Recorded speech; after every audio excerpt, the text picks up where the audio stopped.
कि terrorism must be ended और the terrorist must be brought to justice. 2014 में तो उनका पहला कदम था कि सारे सार्क के नेताओं को उनके स्वेरिंग इन सेरेमनी पे इनवाइट करना, शामिल नवाज शरीफ। हमने हर कोशिश की है शांति की, लेकिन अफसोस की बात जो पाकिस्तान में डीप स्टेट है, जो आईएसआई मिलिट्री कॉम्प्लेक्स है, हर बार उन्होंने पीठ में छुरा घोंपा। हर बार जहां भी कहीं कोई टेररिज्म की वारदात होती है साहब, तो उसके तार सीधे और सीधे पाकिस्तान से जुड़ते हैं। यही पाकिस्तान की सबसे बड़ी प्रॉब्लम है। देखिए, लेक्स फ्रीडमान ने एक बहुत ही डिटेल्ड इंटरव्यू हमारे प्रधानमंत्री का लिया है और काफ़ी लंबा इंटरव्यू है और उन्होंने कई मुद्दों पे अपने विचार व्यक्त किए हैं। उन्होंने एक दिलचस्प सवाल पूछा कि डोनाल्ड ट्रंप कहते हैं कि आप उनसे ज़्यादा अच्छे नेगोशिएटर हैं, तो प्रधानमंत्री जी ने हंसकर बोला कि वो बड़प्पन है उनका कि उन्होंने ऐसा कहा है, लेकिन सीधी बात यह है कि भारत मेरे लिए, भारत के हित सर्वोपरि हैं, प्रधान है और कोई भी नेगोशिएशन में मैं भारत का पक्ष रखता हूं। 140 करोड़ भारतीयों का पक्ष मैं रखता हूं। जी। फिर सवाल पूछा गया कि तशव्वुर राणा को अमेरिका एक्स्ट्राडाइट कर रहा है। उन्होंने बहुत हर्ष जताया कि ये दिखाता है, दर्शाता है कि दोनों देश, भारत और United states of America, terrorism के खिलाफ एक ही पेज पे हैं। हमारा एक ही रवैया है कि टेररिज्म मस्ट बी एंडेड और the terrorist must be brought to justice.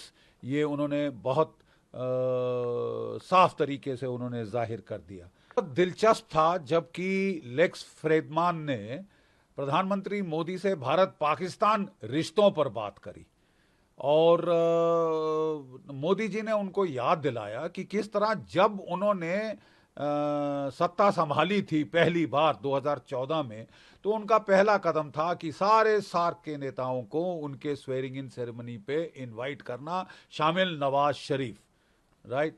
और ये वो दर्शाते हैं कि हमने हर कोशिश की है शांति की, लेकिन अफसोस की बात जो पाकिस्तान में डीप स्टेट है, जो आईएसआई मिलिट्री कॉम्प्लेक्स है, हर बार उन्होंने पीठ में छुरा घोंपा। हर बार वो कहते हैं कि वो तो नवाज शरीफ की पोती की शादी के लिए भी अनशेड्यूल्ड स्टॉप किया था, लेकिन हमें मिला क्या?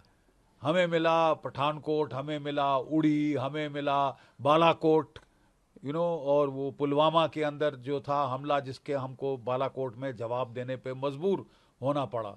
तो वो तो कह रहे हैं कि साहब हमने तो हर कोशिश की है और भारत पाकिस्तान एक देश थे, दिल पे पत्थर रख के हम मान गए पार्टीशन के लिए, भारत के विभाजन के लिए, लेकिन हमें मिला क्या? लाखों लाखों लाशें ट्रेन भर भर के वहाँ से आ रही थी, कत्लो गारत हुआ था।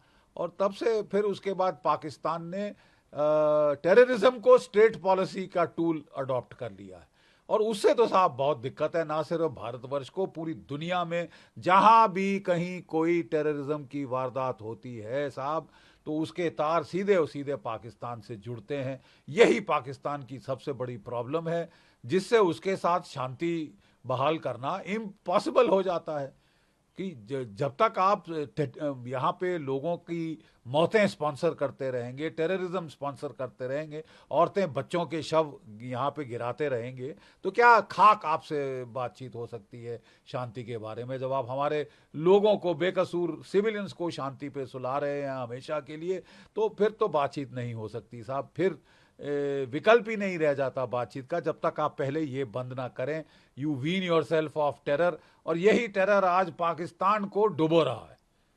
उनको तो हेनरी क्लिंटन ने समझा दिया था कि देखिए साहब, अगर आप अपने पिछवाड़े में सांप पालें, दूध पिलाएं उनको, इस फॉन्ड होप में, उम्मीद में कि वो केवल और केवल मेरे पड़ोसियों को काटेंगे, मुझे नहीं डसेंगे साहब, तो आप भारी भूल कर रहे हैं। और ये भूल हर रोज पाकिस्तान को रीइंफोर्स हो रही है, उनको फिर से फिर दिखाई जा रही है। आखिरी में है साहब कि जो बलूचिस्तान में लेटेस्ट वारदात हुई है, जिसमें बीएलए कह रही है कि 90 पाकिस्तानी मारे गए हैं, ज़्यादातर सिपाही बॉम्ब ब्लास्ट के अंदर। और ये अभी ट्रेन के हाईजैक के बाद हुआ है, जहां पाकिस्तान की फौज कुछ कह रही है, बीएलए के बाशिंदे कुछ कह रहे हैं। सत्य कहाँ है वो तो कहीं बीच में लगता है। गुम हो गया है। लेकिन बात यह है कि पाकिस्तान ने ये खुद को अपने पांव पे कुल्हाड़ी मारी है। जी। उन्होंने अपने पांव पे कुल्हाड़ी मारी है और टेररिज्म का को एक इंस्ट्रूमेंट ऑफ स्टेट पॉलिसी बनाकर, अभी तक तो साहब वो टेरर एक्सपोर्ट कर रहे थे, अब वही वहां के ही जो गिद्ध हैं, जो कौए हैं, जो उन्होंने टेररिज्म के पाले थे बाहर वालों के आंखें नोचने के लिए, अब वो उनकी तबाही कर रहे हैं। तो ये किसकी गलती है? ये पाकिस्तान की गलती है, उसको उसको ही भुगतना होगा।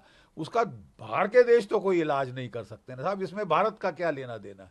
आप अपने बलूचियों को अपने साथ नहीं रख सकते, आप उनको एक्सप्लॉयट कर रहे हैं। जैसे आप पहले बांग्लादेश में कमीनों की तरह उनका खून चूसना शुरू हुआ था, जब तक परेशान होकर उन्होंने आपको धक्का मार के बाहर नहीं किया।